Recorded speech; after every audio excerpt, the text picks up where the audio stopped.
So while you increase my refund legally and ethically by $1,500. So I want to feel like whatever I pay you, I get a return on my investment. To use fear as a motivation for clients to feel good about what price they're paying. But fear is a very real part of the tax business, right? People are afraid of the IRS, of the other taxing authorities.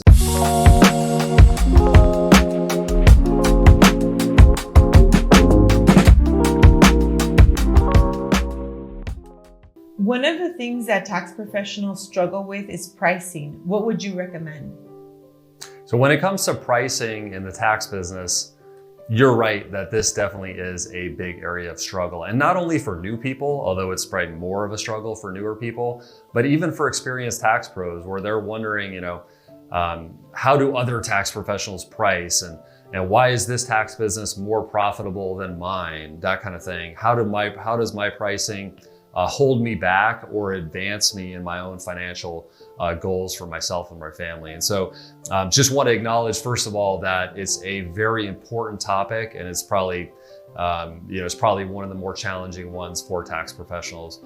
There are several methods that you can use to actually do your pricing. What I want to talk about in this video, though, is not as much of a method as an overall framework or a principle. And so this is the pricing that we teach in our company and also across our tax school. So it's based on 3 areas where clients perceive value. And so when we're teaching about taxes, you got to remember that I've personally done over 10,000 tax returns, right? And told the prices to a lot of different clients and gotten a lot of different reactions about what that price would be. So this is not just based on kind of book learning, but actual getting that feedback directly from clients who vote for their wallet as to where they see value in a service. And so this framework that we use and we teach is called the 3 R's. So the first R is relationship.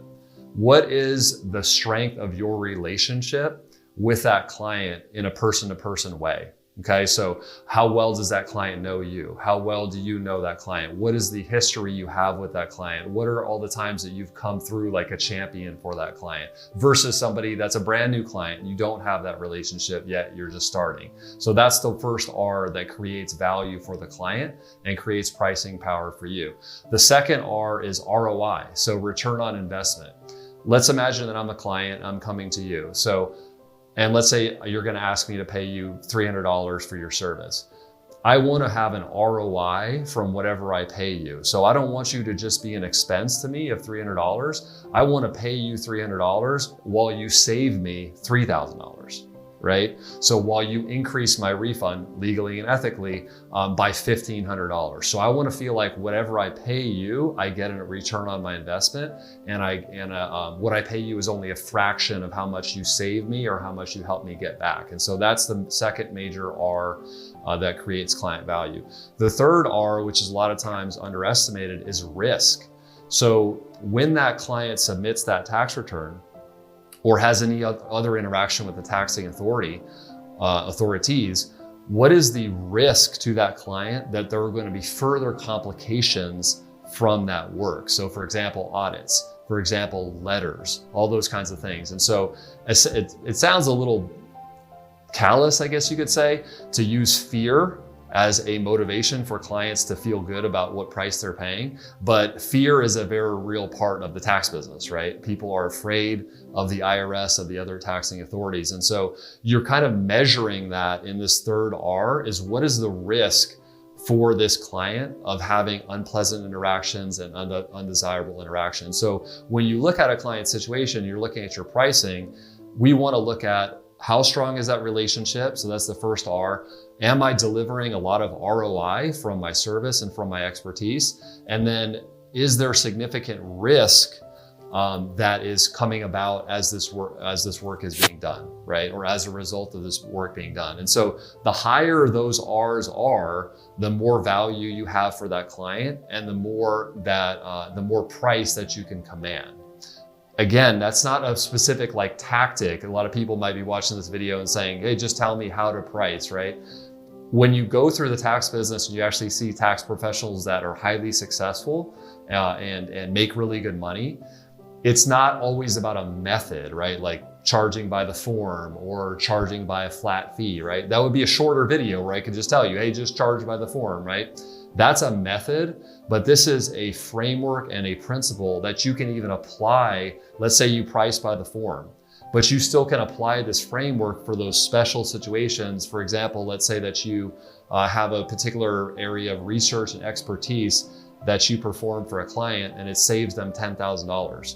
Your forms for that tax return might say, I'm going to charge this client $375. But the value to that client, because you just saved them $10,000, is much higher than that. So if you go to say, hey, the price is $1,500 instead of $375, you're going off of your method of by the form pricing, but you're still in line with the more important principles and framework that we teach when we teach the 3 R's. So I hope this is helpful for you. This is something that for some people, they feel like, I just want to tell you, I just want you to tell me how much I can charge, but I can just let you know from working with over 25,000 other tax professionals and seeing the people that are highly successful in the business is that it's not always about having a set way that you do things as much as understanding your client's psychology.